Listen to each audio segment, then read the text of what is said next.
Nigeria. Good morning, the very good people of Akwa Ibom State and our neighbors here in Ibiakura. And my name is Iyanieka, and it's a very good way to rise and shine. Thanks for joining us this morning. Definitely a good way to rise and shine and start your morning on Rise and Shine Spectrum Television. Many thanks for joining us. And I am Janice Cobham. Good to have you. Yeah, good morning. Good morning. Good to see you. Yeah, good to see you. It's been a roller coaster of activities right from Saturday up until very early hours of this morning. Absolutely. Yes, more like Nigerians back to Saturday and Sunday. Ocean State. But yes, those are some of the things we'll be talking to you about this morning. But let's talk to you about some other things that have gotten Nigerians talking. Like, that's what we normally do on the show every weekday. We start our show by telling you some of those things that are like serious issues that has gotten Nigerians talking. I will start this morning with a very scary video we saw on Saturday, where some young ladies called out for help in the waterways, and the story was that they were kidnapped by pirates on the sea, and all the men that were on board that particular boat were kidnapped, and the ladies in the waters where you cannot swim, you cannot do anything, you cannot help yourself. But I was also happy to see that men actually took to social media to just complain about what was happening to them. And the good thing is, at the end of the day, they were able to get help. Even though I saw the videos on the internet, and some people thought they were joking or they were lying about it. But I also want to be women in the waters. But looking at the spate of kidnapping in our waterways, it is something that really calls for government interference. Because look at this, these people would have lost their lives if help did not come to them on time. Yes, and this is very dangerous. It's been happening for quite a while on the waterways, and now this one happened on Calabar or Ron axis. The Nigerian waterway, and over time there's been like reports of people being kidnapped, especially like on that route, and maybe some other unreported routes, because sometimes these things have been happening quite a while around this climb. And as insecure as our roads and our land areas are, it's now spreading to the waterway, especially because the Calabar to highway, the road linking Akwa Ibom and Cross River State, it's like for the longest time it's been a death zone, a death trap for people that travel that access. And somewhere along last 2 years, the waterways became the option that most people began to use to travel between Calabar and Akwa Ibom. And then of course kidnappers and pirates, they found a new way to do business. Infringing on the security of other people that just barely just want to travel. And of course this calls for some proactiveness when we talk about the Navy and talk about some water forces, now people that can bring security on the waterway. It's necessary that the naval authorities arise to the occasion, then leaving just women, all of which there might be none of them who knows how to paddle a boat, and all of those kinds of situations. Now we're talking about the women have been rescued, but so far we haven't gotten any development about the men who were kidnapped, taken away. Yes, we don't know what their fate is. We don't know what the state. We don't know what the state of things are. So these are really these are like really dangerous times. People need to be more proactive. But then you say, if you say let's go and use the road, and on average, Calabar to highway with Akwa Ibom used to take about 3-4 hours. But I know I've done that road about 10 hours before, just trying to get to Calabar from here. The road is so bad, it's so dangerous. People would not have really opted to use the waterway if the roads were safe. I think let's put things in perspective now. I quite have been taken what measures have been put in place to try to rescue those people, and why have pirates suddenly become threats, started posing threats in our ways, and then making business out of it. That's the painful part of it, making business out of it, and government is doing little or nothing to try to see what they can do. Why are our naval officers, their main job is to parade the waterways and find where these people are and fish them out. What is really the problem of these pirates? These are questions that we need to start asking. But again, I think if you look at the time of getting to Uyo from Calabar, I think with water is about just 30 minutes. Yes, it's about. It's fine. We have complained over time that the road should be good because they are working on it. Okay, so there's like serious work going on, morning, night. People are there working. They've awarded that road to different contractors just to see that they can ameliorate sufferings of a lot of Nigerians. Because like you said, there were times that people actually sleep on that road, and I think that was when the whole waterway thing started. You know, people decided to like start taking the water. But I think the roads right now are something that can be manageable. If you can get to Calabar or come from Calabar to you in 2.5 hours, it's okay. But again, the problem, yes, it shouldn't be, but it is a problem today because people are using this waterways as a means of livelihood, and that's where the problem. So I think that it's not the first time, it's not the second time, it's not the third time this is happening on our waterways, especially that route when you talk about the Oron Calabar waterway route. It's not the first time that this is happening. We think that the government should rise up to the occasion. Of course, by the time you see, you check now, they call for ransom and you're hearing things like millions of naira. And you're the average person who traveled that waterway doesn't have. Thank you. Yeah. They don't have it. And you're wondering where these people are going to get such monies from. You know, the last time it happened, the last time a kidnap of such a manner was done, we had somebody that we know that was part of those that they kidnapped. Yeah. You know, so people are going through psychological stress just because they're using the waterways. This area. So I'm wondering what the government has done so far to mitigate. Oh, yeah, this kidnap I'm telling you about just happened like a few weeks ago. Yes, it's been happening. It's just quite a few weeks ago. Kidnapping on the waterway, this axis has become rampant in the last few years. In the last few years, yes, about 1 year plus since people really started trying that route. But I know that these complaints have been made because information usually gets into the news. It gets into our papers. So I'm wondering what factors, government agencies in charge of security on the waterway have done so far to even start mitigating. Because if they've started doing something, we shouldn't be having it reoccur as often as it is happening. So you expect that every week, every other 2 weeks, people are actually kidnapped on the waterway. Beyond coming out to give press statements and yes, the forces are, on top of the matter, we need to actually get to see that things are being done. We need to see results. Because, we were clearly told, I think last week or 2 weeks ago, the security forces have the information that they need to know people. The people that are perpetrating this evil, they live around these areas. Some of them may pull up as fishermen and all other things around the area.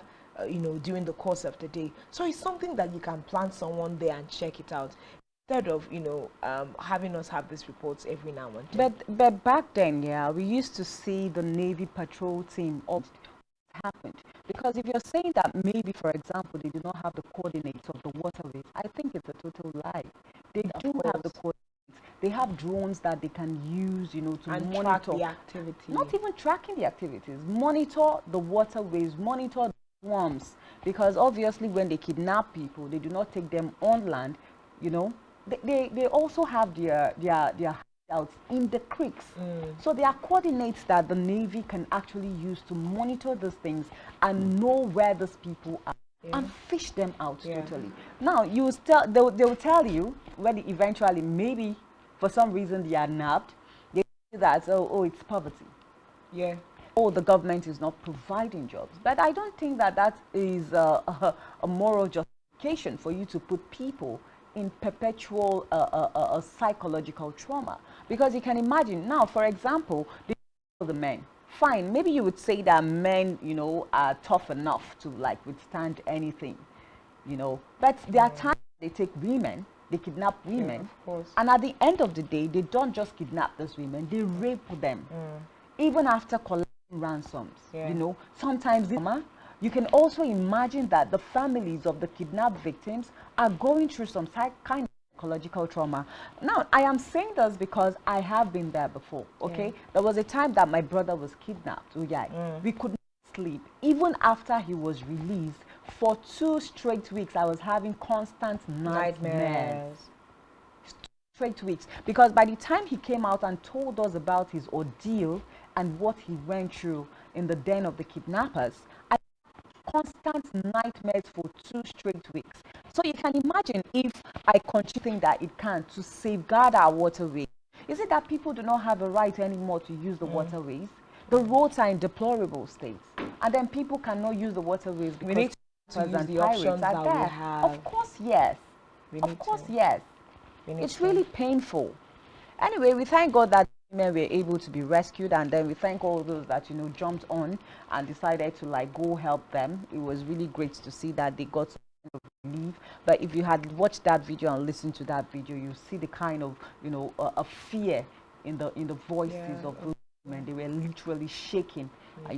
So we just hope that the government does everything to make sure that this stops. Actually, this really stops. And we also, in time past, we hope that the government put something in place and they are released on time without any form of harm to them or their families. We hope so. The economy is biting on everybody. Nobody has any kind of million stashed away to to be given to abductors and all of those things. But we'll move away from that story, and of course we wish that we receive respite and good information. Okay, also over the weekend we saw that Minister of Interior, His Excellency, I would call him, Rauf Aregbesola, had traveled to the United States. And somewhere now Aregbesola on one end really took it off the he didn't find it funny, right? Then so of course netizens have also taken to giving their views. Some people say, oh yeah, it was a breach of privacy for Aregbesola, and others be like, I mean, you are a Nigerian minister, this is something you guys are used to, it happens every other time. Now I'm looking at the video and it's actually laughable, but this thing actually does have different sides, because this activity was caught during the period of time where Osun State was carrying out their elections, and Rauf Aregbesola is the former governor of Osun State when he was in government. And then one would think that like a patriotic Osun man, that he'll be in Osun State during that season, kind of like overseeing the activity. Of course, it's already reported that Governor Boyega Oyetola, who is now the incumbent, was actually like installed a successor by Aregbesola and all of those things. So as in the conversation just goes like on and on about these kinds of issues. I mean, that's him trying to explain himself. Yeah, I think we just have to give audio to this particular video. Let's see it. Having a good time here. Hello.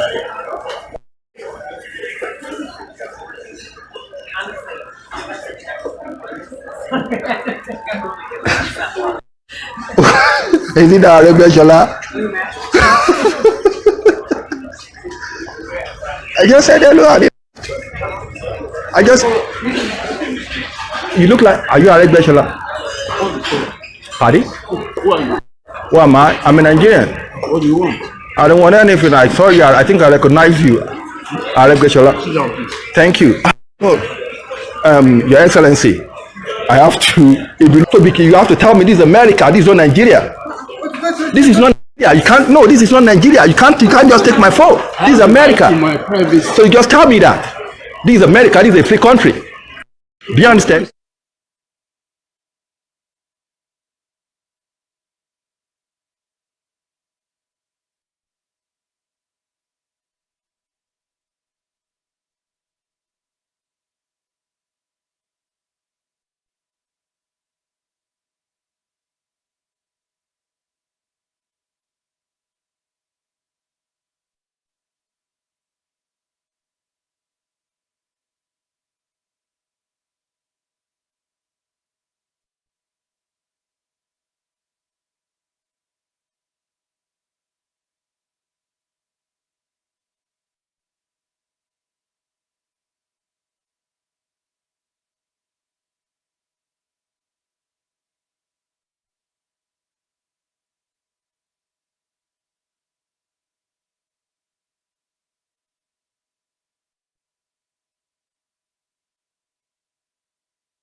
very full. And Osun State was on the front burner of all the conversations and all the gist and all the news over the weekend, from the party primaries that held to the elections itself on the 16th of July, to how the activities actually panned out during the election. And we can also see that the after party for the elections are actually very, very loud. It's very, very loud. Yes. And so talking about Australian elections, Yeah. I know that it was something that really kept you on your toes. Oh over the my weekend. God! I went way back 2018, Yeah. and we also saw Senator Ademola Adeleke being, announced as the winner, and then for some reason, some discrepancies here and there, that particular election was upturned, and Tola Gboyega was now announced as the governor of Osun State. But it was pretty nice to see a lot of things play out in that particular election. But before we do that, talk about what exactly were the things that played out. Now, Senator Mola Adeleke, the candidate of the People's Democratic Party, PDP, in the early hours of Sunday emerged the winner of State Governor of Osun State and Adeleke of PDP, drawing the most attention. The PDP candidate won 17 of the 30 local government areas in Osun State governorship election. APC candidate Oyetola won in the remaining 13 local government areas according to results announced by INEC on Sunday morning. Now, in total, Oyetola of the APC polled 365,027 votes, while Adeleke of PDP claimed 403,371 votes. Now, Adeleke also is a former senator and younger brother to the state's first governor, Isiaka Adeleke, and defeated Oyetola by last week. It was more like one of our major conversations. Yeah. And I told you, I said, I hope that what happened in 2018 doesn't, happen again this year. About Adeleke popping up to become the winner. Of the winner, and then something happens and INEC says this or that, or the elections were inconclusive or something in some units, and then they go for re-election, and then the election is upturned or the result is upturned and in favor of somebody else as their votes. Yeah. Yes, it was something that was beautiful to see, and in my head I'm like, oh wow, that means this election process, this governance process now, it's become a concern of a lot of Nigerians. Everybody wants to be interested. Yes. And I know that comments that I saw with regards to the Osun elections is that in spite of the discrepancies that we saw in between during the activity of voting, we actually know that now our votes do count. That's why we could see that more Nigerians in Osun State as an example actually came out to cast their vote, because people are beginning to believe that their vote counts. And what counts with that is the fact that if we do not come out to vote en masse, it's difficult for you to be able to say that elections have been rigged. But if we have a massive number of people, the votes are being casted and done with, it gives the citizens more room to be able to track how accountable their votes are. Yeah. And it's a really nice thing to do. And I remember that we had said that the Osun elections is a prototype of the general election processes. We're going to use it to try out the counting of the votes and everything, and it actually did turn out in good light. But just something you said, in this time I think it will be more difficult for them to attempt turning the elections, because I mean, if you try it twice in a row, then it's going to make INEC to come of questioning, because how would he have won in 2018, win again in 2022, but you find a way to upturn it? That would it will be something INEC is not even ready to handle. Yeah, definitely, and it will cause more problem for the people of Osun State, taking out more trust from the hands of INEC. True that. Sometimes when you go for elections, is either INEC is not coming out on time, or does boss election materials on time. But we saw that elections started pretty early. We saw couples come out very early enough to start casting their votes and exercising their franchise. We saw a lot of things. It just showed that INEC is really prepared for the 2023 general elections. And then another thing, of course, we talk about security. You know, security was in issues. I mean that there was no outright like vandalization of INEC, materials and all of that. There were no fightings. I know that elections do not come, not too obvious at all, but it was quite peaceful. And I begin to wonder, is it because of the 21,000 military personnel or policemen that were dispatched to Osun State? This is absolutely a conversation we are going to dwell on. Is most of our conversation for the day. So what we'll do right now is that we'll quickly take the video that gives us the in-depth conversation about the Osun elections. Stay with us.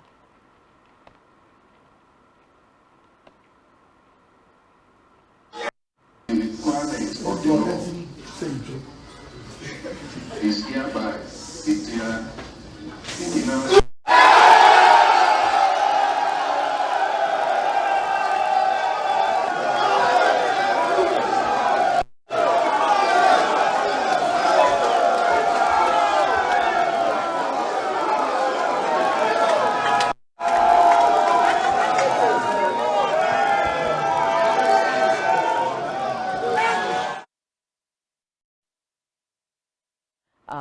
declared Senator Ademola Adelim, and of course the whole people of Osun State. At this point, we take a break to get you the news brief, and then when we come back, of course, we'll build up from that particular conversation. Just stay with us.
Elections in Nigeria is characterized by fraud. It is not pure election.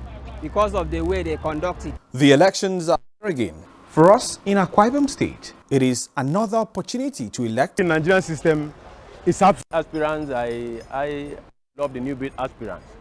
But for those, there are some of them that will not, I would say, definitely, I wouldn't want them to come back definitely to power. On Akwa Ibom Decides, every Saturday and Sunday. As of state and government, Secretary General,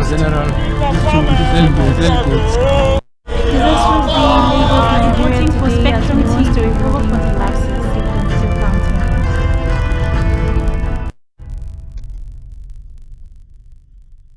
Good morning. This is your morning news brief on Spectrum, live from Uyo. By Ania Khan. We begin with President Senator Ademola Adeleke over his victory. In a statement by his special advisor on media and publicity, Femi Adesina, President Buhari observed that the outcome of the election indicated the people's choice of whom they want to lead. In the meantime, President Buhari has commiserated with the family of frontline politician and advocate of the women folk, Kemi Nelson, who died yesterday at 66. President sustenance and relevance of the party in Lagos and around the country. Away from that, the Federal Executive Council has sent good wishes to Vice President Yemil Siba, who is recuperating from a leg surgery in Lagos Hospital. In a statement by the Secretary to the Government of the Federation, Mustafa, the Council wished the Vice President quick recovery. On legislative matters, Senate has ordered the arrest of the Director General of the Nigerian Maritime and Safety of a $9.3 billion loss. At a briefing, the Chairman of the Committee on Public Accounts, Matthew Urobride, expressed anger over the NIMASA's failure to appear before the panel, leaving no other option than to issue a warrant of arrest on the agency's Director General. 5 consultations with the former President Olusegun Obasanjo. According to reports, the visit may be connected to the candidate's move to gain wider acceptance and necessary stakeholders' support for the ambition through nationwide consultation. We move now to the scene where President Volodymyr Zelensky has fired the head of Ukraine Security Agency Ivan Bankov and the Prosecutor General Irina Venditova, citing cases of treason in both organizations. Zelensky alleged that both the 2021-2022 Nigeria Professional Football League has ended with Rivers United crowned as champions. Rivers capped sterling all-round season-long performance with a 1-0 victory over Gombe United to finish with 77 points and a plus 34 goal aggregate. We'll have details of the stories and more in our news at 12. We are Aniek, and thanks for watching. We head back now to the Rise and Shine crew. Stay with us. Government, Secretary General, delegates. Elections in Nigeria is characterized by fraud. It is not pure election because of the way they conduct it. The elections are here again. For us in Akwa Ibom State, it is another opportunity to elect credible and potential leaders. But I see some of them are not really credible. In fact, when you talk about the credibility in the Nigerian system, it's absent. As for the aspirants, what are your plans to better the lives of citizens and ensure that it is not just manifesto, something that you know that they cannot do? Even if after campaigning and promising heaven and earth, you find out that by the time they come in, they cannot do 50% of what they promise. Because they are coming to see this. If they don't use this, they will not achieve what they want. So it is the normal thing they must to convince a man that does not have a proper ideology to vote them. So it's just a mere slogan. It's just a mere slogan to use and have their power. What do you, the people, think about the elections? The electoral process has been marred by malpractice and all of that. That's a bad thing in Nigeria. All for election night, you about money. Definitely, no matter what the form they are carrying out, they will still be rigging. It's about the aspirants, the manifesto, the people's view, an in-depth and left our political system into corrupt system. If it is not godfatherism, somebody like me, I will become the counselor. So because I don't have a godfather, it's work. Because people feel that they will come and invest, they need to get something back home.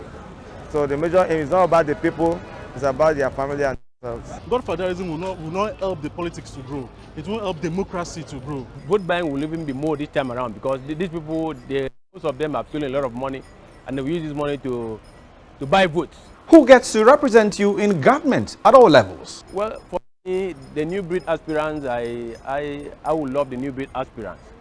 But for those, there are some of them that will not, I wouldn't want them to come back definitely to power.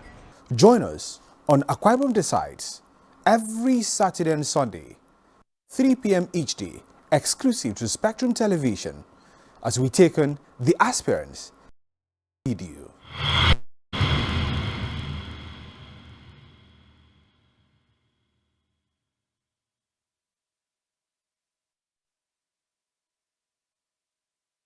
Nigerian police, which is the only one allowed by grossly abused. Our governors have to share police powers with the president as stipulated by the constitution. We do not have a federal government police. I want to say something. I want to say something here. Perhaps it might also enlarge the scope of people who should be invited for examination. My Lord, if we cannot find those who literally murdered Abiola, who are those people who could be said to be the beneficiaries of the death of Abiola? Rogers has linked you with some of the killings he did. He never did. He linked you with the attempted murder of. He did not. My Lord, the Matters Council is leading the evidence in our matters. Is this an adversary proceeding? It's not, my Lord, but you can't be talking about this which are in court, Is this an adversary proceeding? It's not, my Lord. These cases are in court, my Lord. I'm just reminding your Lordship. My Lord, so I think I will be in cross-examination. Legally Speaking, a program that deals with PM to 6 p.m. for Legally Speaking.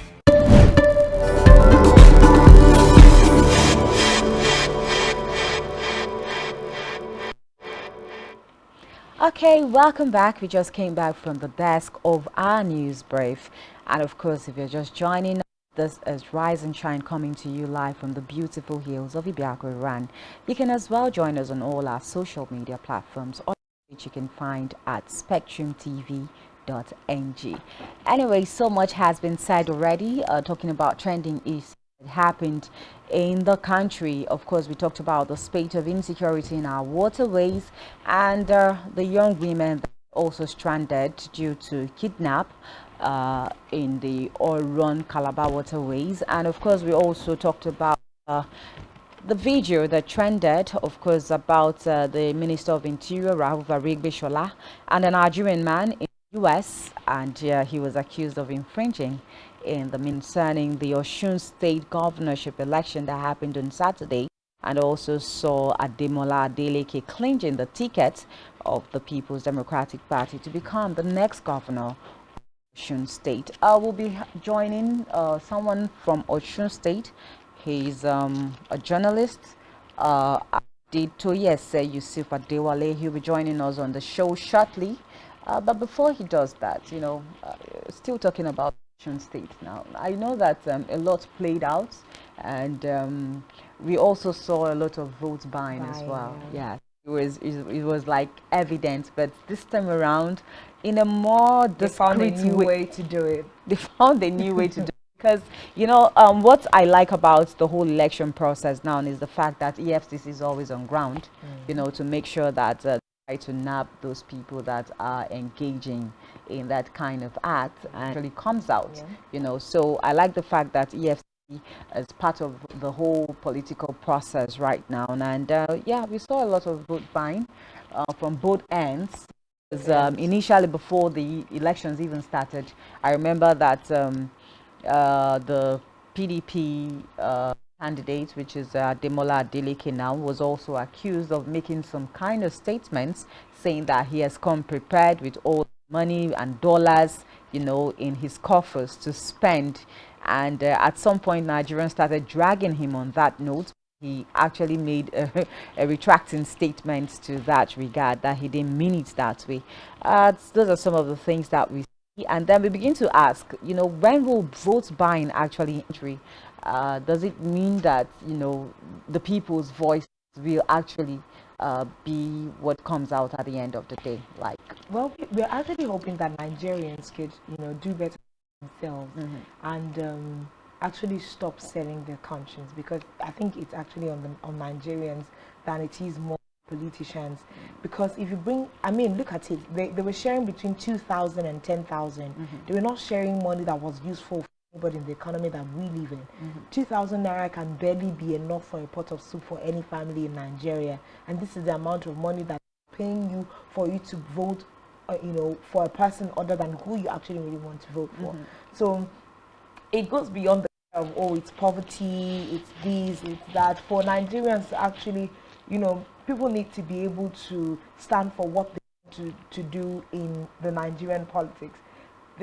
There is actually no need to sell your conscience. There is actually no need, other climes where maybe like PDP wasn't so strong. Yeah. In some other places, they will increase it from 2,000 to 5,000 for those kinds of areas. And I'm like, who did this to us in Nigeria? No, the point is, I know that there was a time we had this narrative of, okay, so just collect the money, and then vote your conscience.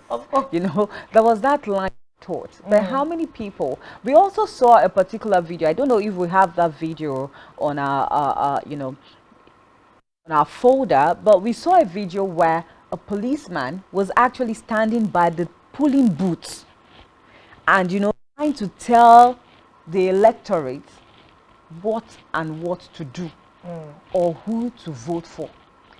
Like, okay, so why will even people that are meant to keep rules and regs during elections? They've also taken their in order to get those things done, right? Usually, like, it's heard that during the elections, money is kept for all departments.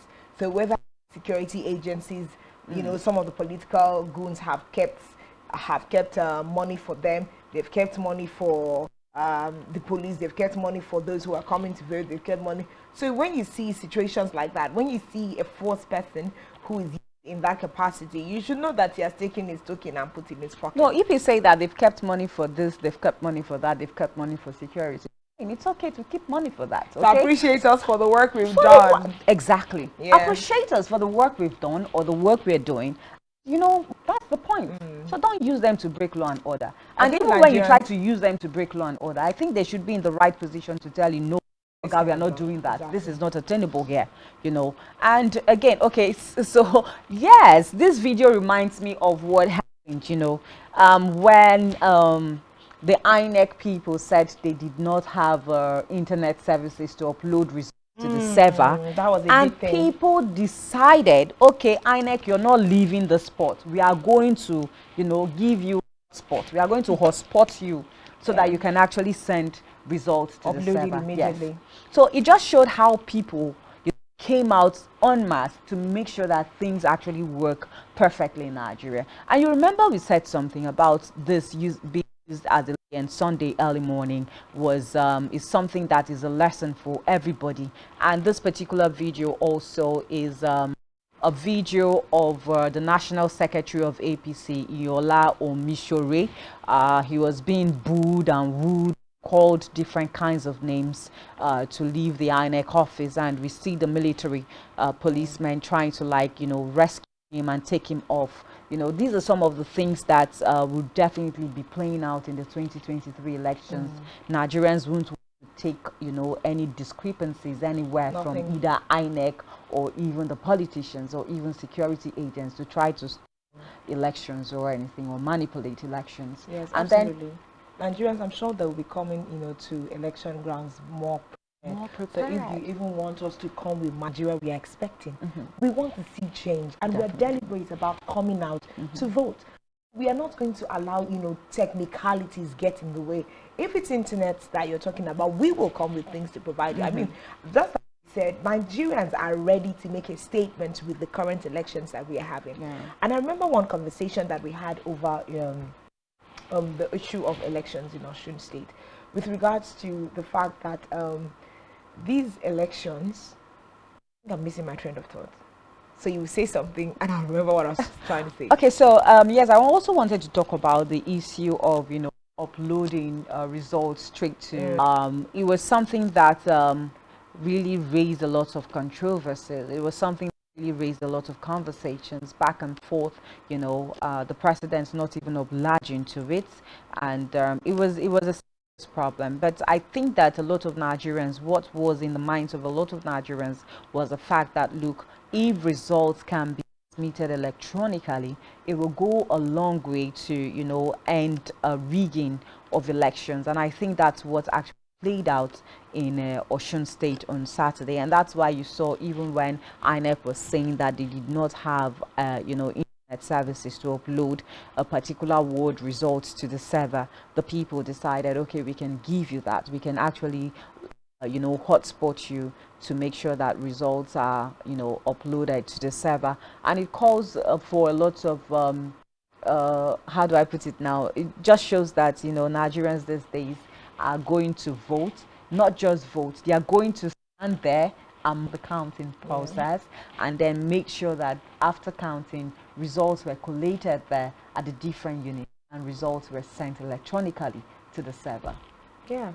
Oh, good things, good times. Nigerian politics, good things, good time. And I really wish I could remember what I was going to say, because it was a very key discussion that we had about the Osun election and how it was affecting Nigeria. But the words just seem to skip me. I hope maybe in the course of our interview it comes, because it was a very important, it's a pivotal conversation about the general elections, something we drew out from Osun State. You know, I hope that comes very soon. But then we see a lot of bold state conversations we've had over the past weekend, is that Nigeria is beginning to have faith in the fact that their votes will count come the coming elections. So we're having more people, you know, come out and willing to cast their votes. So I think that is already putting Nigeria on a very good trajectory when it comes to the general elections come 2023. Yeah, you know, definitely. And one thing also, I must really commend INEC for a job well done. I think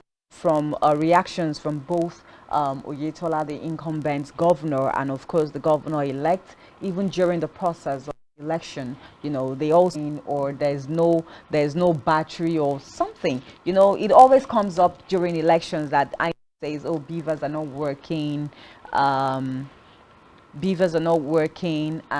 you know, what's one thing or the other, or they get to bring in electoral materials pretty late, and all of that.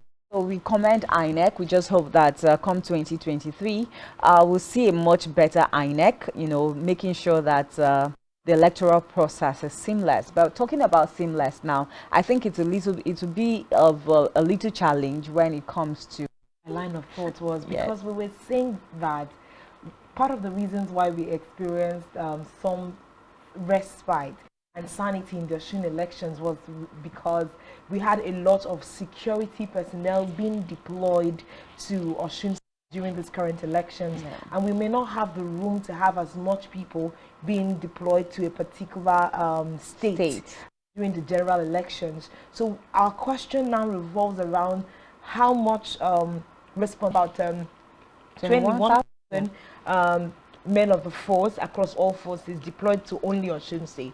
Where will we get 21,000 to deploy across the 6 states of the Federation during the elections? And of course, the 21,000, you know, security forces actually was a big part of the free flow of election process that we experienced in Osun State.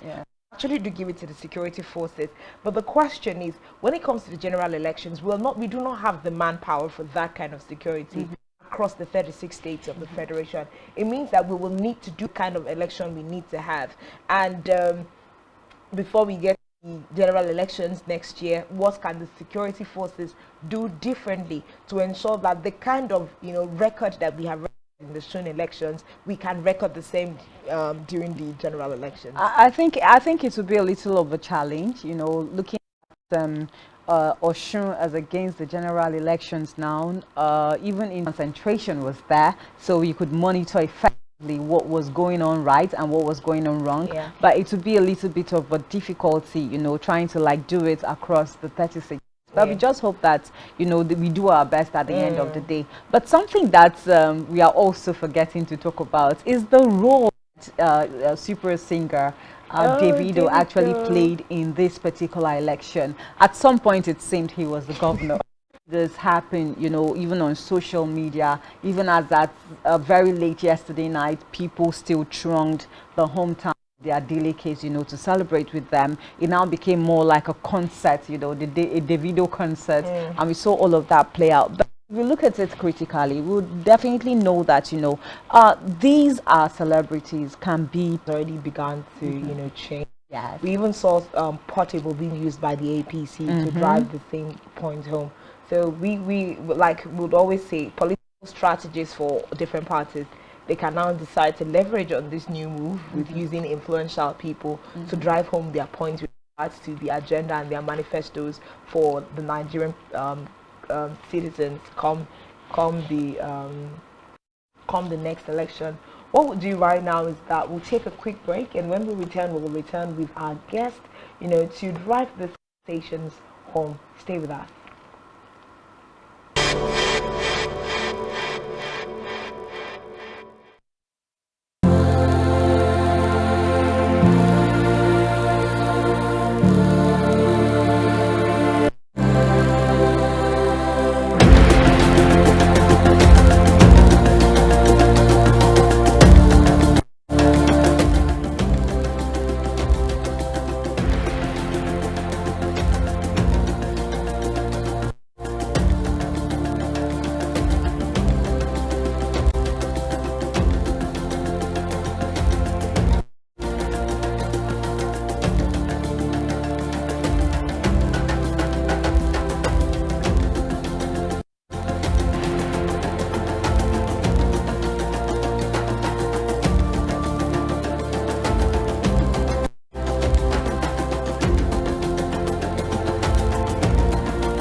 A knowledge of global business, economic activities, a new wave of the stock market, forex market, cryptocurrencies, and NFTs creates dynamics towards emerging market millionaires and billionaires.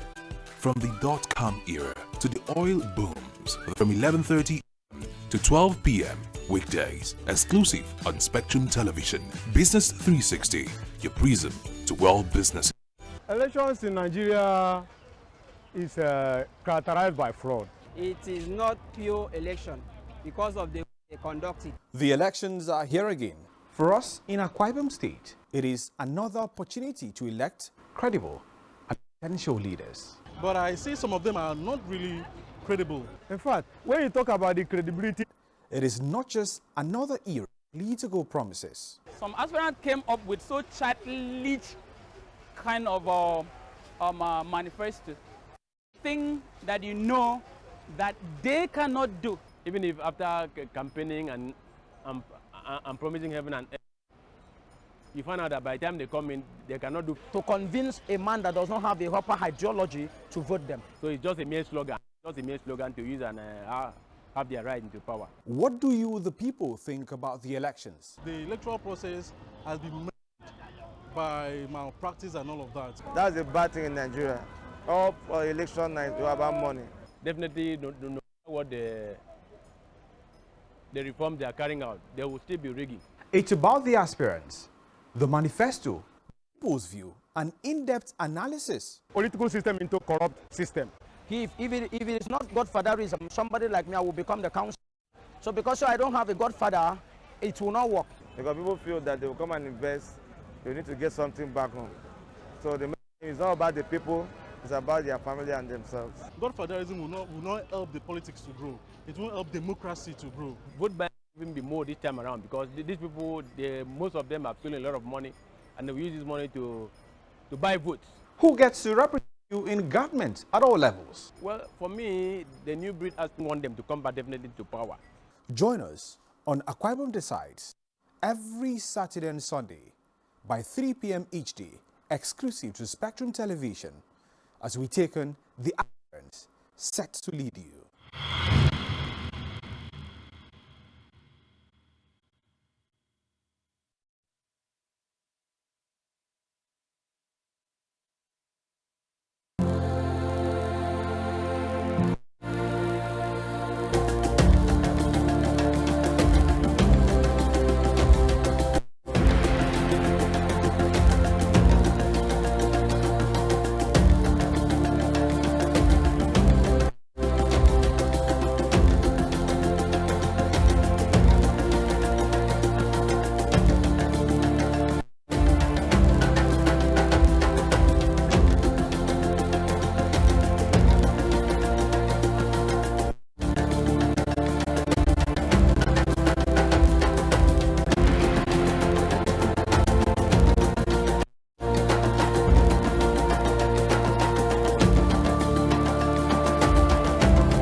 Nigerian police force, which is the only one allowed by grossly abused. Our governors have to share police powers with the president as stipulated by the constitution. We do not have a federal government police force. We have the Nigerian police force. To say something here, perhaps it might also enlarge the scope of people who should be invited here for examination. My lord, if we cannot find those who literally murdered Abiola, who are those people who could be said to be the beneficiaries of the death of Abiola? Rogers has linked you with some of the killings he did. He never did.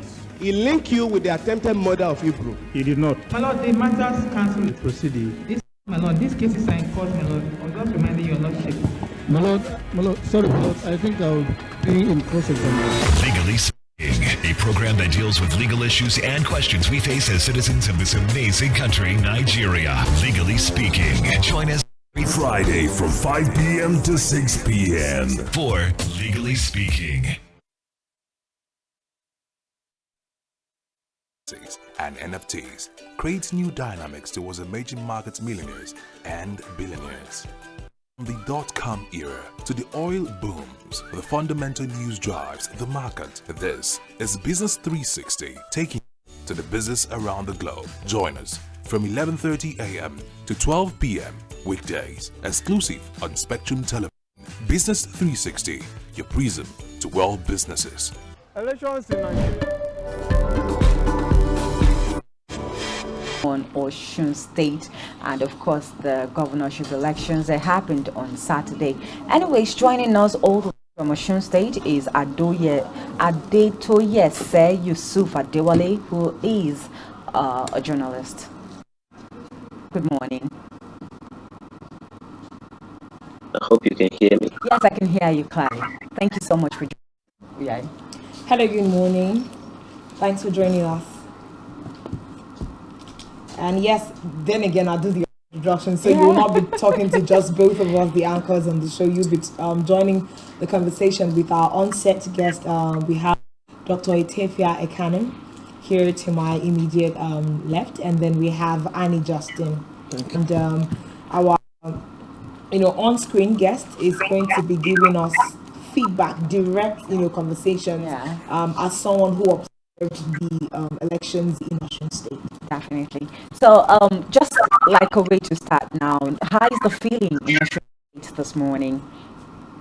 The feeling is that of happiness and the feeling of, as we could expect in Nigeria. So people are just resuming their normal life.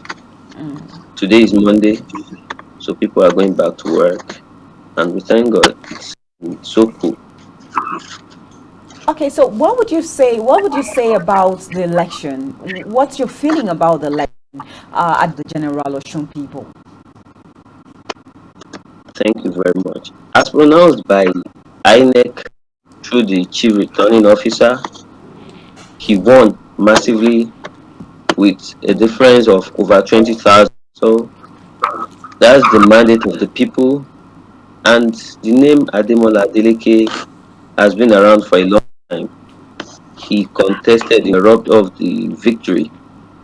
Be that as it may, they are here now and have the people's mandate. And then some people also said that they were like pointing fingers, to Rauf Arigbeshola. Yetola now is a successor to Arigbeshola. Yeah, the All Progressives Congress, they had their own ample share of intra-party violence. There was crisis in the party, and it was indeed mismanaged.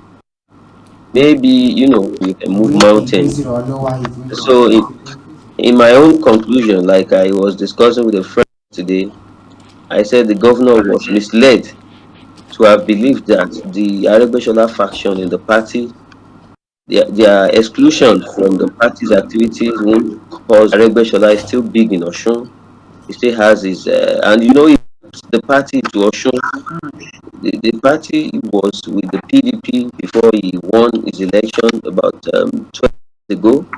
So you can't say that such an individual is not necessary when you're planning to win an election, and like popular was popular, and he could do it all alone. Okay, but the narrative is that the people of Osun State think that Rauf Aregbesola did not do well as a governor at the time for the people of Osun State, and so also has his predecessor Oyetola Adegboyega. Okay, on the performance, well, while we have people who said his administration was indeed a calamity in Osun State, for some unpopular policies of the government, like the single school uniform, like merging of schools, like payment of half salary, wasteful, like the Opoimo, when government invest in materials that may not stand the test of time for a long time, and the government still, stubbornly insists that the state needs it, and a lot of things like that. So that injured the administration of Ogbeni Aregbesola. And when the government of Oyetola came on board, uniform, he returned the schools back to their normal uniforms, and he returned the schools that were merged. He separated them and tried to, do default. When you buy a new phone and you say, when you want to change an old phone to new default setting. So he tried, but while resolving this crisis, he lost diplomacy. He used diplomacy. He was just doing it in a way that would spite his supposed boss. He served as chief of staff in the Aregbesolah's administration, and they both implemented these unpopular policies. It shouldn't be you. Oyetola was the most popular aide in the government of Aregbesola up till 2018. So now I said the policy that we did together, that we implemented, what we showed to the people and tell the people that, see, this is best for you. So it's indeed not best, psychophancy. But in politics, there are a lot of things. So what it took where we had Rauf Aregbesola as governor of Osun State and the things that Oyetola has done, we see that he's not going to have a repeat years in the office of the governor. What would you say in terms of infrastructure in Osun State? And now we are going to see that Senator Adeleke is going to begin another his first 4-year term, and maybe between these two governments and the expectations of the Osun citizens, as they have, of course, ushered in Adeleke to office. The first thing I would like to say is, Aregbesola spent 8 years. While the success of Aregbesola's infrastructural turnover in Osun is because the fact that he killed the local government. So there are records that, and he admitted with that local government funds were used to across the state. So if you see that, if that level of infrastructure, you agree with me that it should cover the entire state, 10 kilometers road with drainages across the state in all the 30 local governments in Osun State. So that's been popular in its first time at the the grassroots level has been killed. When you introduced caretaker like his colleagues in the APC did, when he was leaving, he left with parliamentarians at the local government level, which is very strange to our government. They couldn't achieve much when it comes to infrastructure. Much was not done.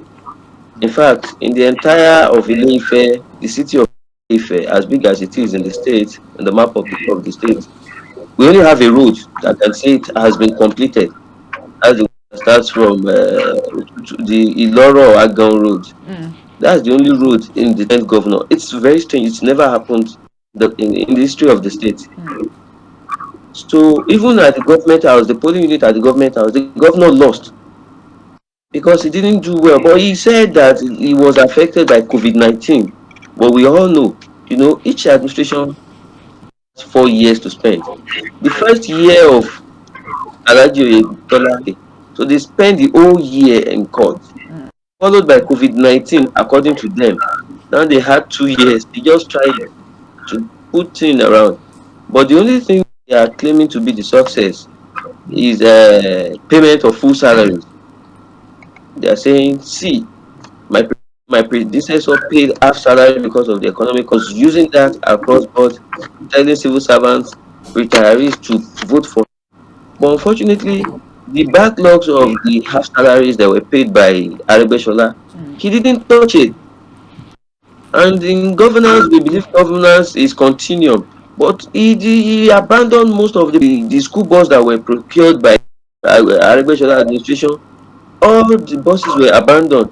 Even the school infrastructure, they were about, because Aregbesola built big school buildings. But he abandoned everything and was trying to build his own. Probably be moving forward. Now, we also remember that the Adeleke was, that Isiaka Adeleke was the very first governor of Osun State, and now another Adeleke is coming on board. Can you just let us in, the expectations of the Osun people as regards this particular elections? the expectation of Osun people are in Adeleke's campaign promises. He was a senator who replaced his elder brother then, the late Isiaka Adetunji Adeleke. And so during his campaign, he promised that the local government administration will be restored. People up to that. He will elect local government chairman again in Osun after over 12 years. We want to see councillors in our local government. We want to see supervisors. Beyond that, he promised to pay the backlogs of half salaries that were paid by the state. They want to see it. We should start holding politicians by their promises. He said those things on recorded. We have him. He restated them after his victory in his acceptance speech, that indeed he did not forget things to take Osun State from the level of being just a salary earning state, like just a purely civil servant state, a state that produces. We are looking up to that. All right, Adeto, yes, Yusuf Adewale, we just have to put a pause on that particular one. Thank you, Station. Of course, Dr. Tefia Economy is here, and Annie Justin as well. You've heard what Mola said. It's quite, would I say, a sorry situation in Osun State not having a local government administration for 12 years? What's your take on this? It's very surprising that in a democracy and in the 21st century, something like that can happen. That a tier of government, even though we in other states, the election, what appears to be like a good government election, look more or less like selection, where the state appear to be better off than not, even they still the same. But not having it at all, like we have just been told in Osun for 12 years, like daring the people. For how long can the people's patience? Reaction is what is happening now. And the electoral body should be commended, because it should be possible for this to have gone on, and the people would have made up their minds to react. And the platform, business as usual. Okay, we'll go to the polls. Whatever a few people sit down to concoct will now be the results, irrespective of what many politicians that boosted their ego.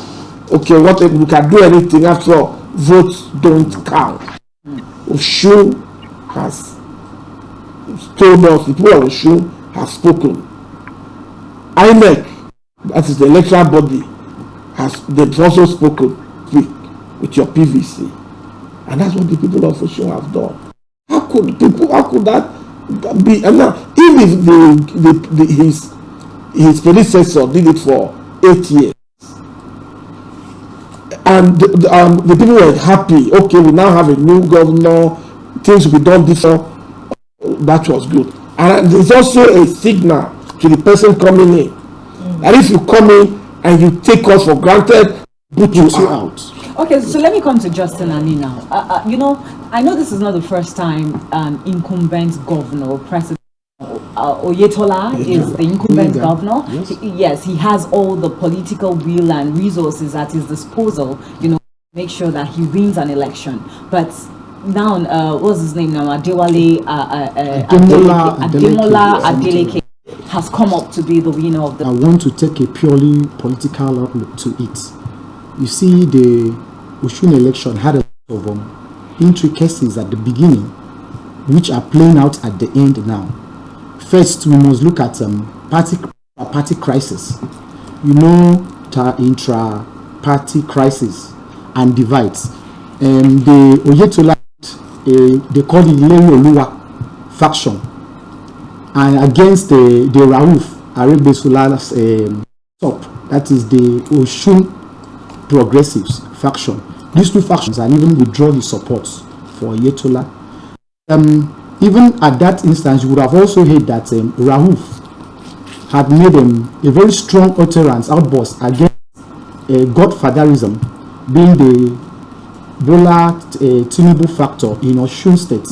And you know, these kind of things that could change the cycle of the people, the electorates, people to choose for us, the electorates, the masses, had imbibed that like. They had taken that language to their hearts, they had taken it to mind. And when they came out to vote, they came out and knew, okay, if it is true that Boyega Oyetola is related to Tinubu as it said, for them to be able to break the hold of Osun State as a state has a very high, Osun has a very high literacy rate. I think it's the second most literate state in Nigeria. Where you, I think the statistics are with Osun group of Nigeria. They have that statistics. That Osun is the second most literate state in Nigeria. If the outcome of that election, as it did in Ekiti State, people went. But we also saw, we still saw vote buying. Yes, they tried to buy, but it did not sway the mind of the people. Okay. Yes, people got the money. They said, after all, it's our money, let's take it. But they still went and made sure that the will of the people came into. Can you hear us?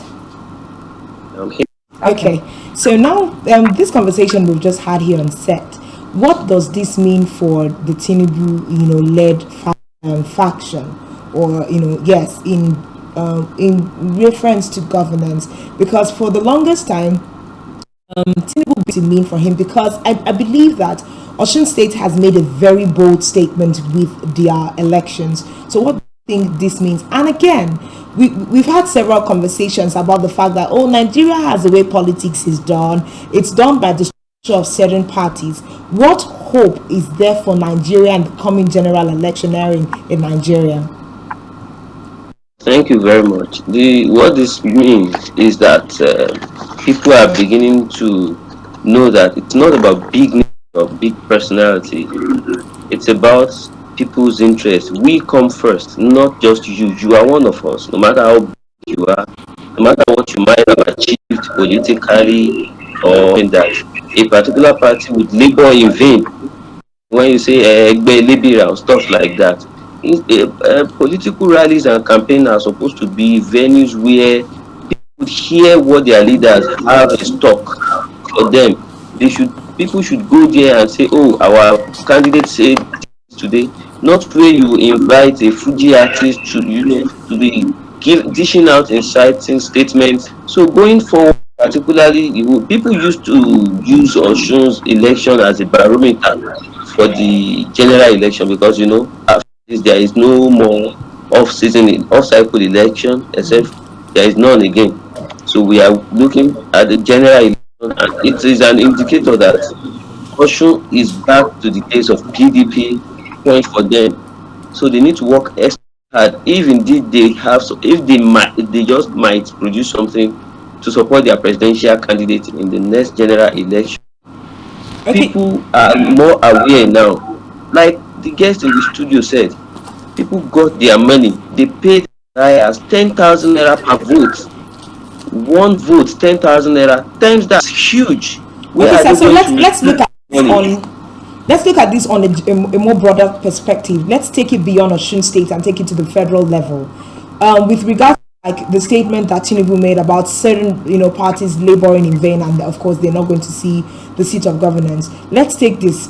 What do you do you see Nigeria breaking out of the limit of certain stereotypes that we have sustained in election for these past years?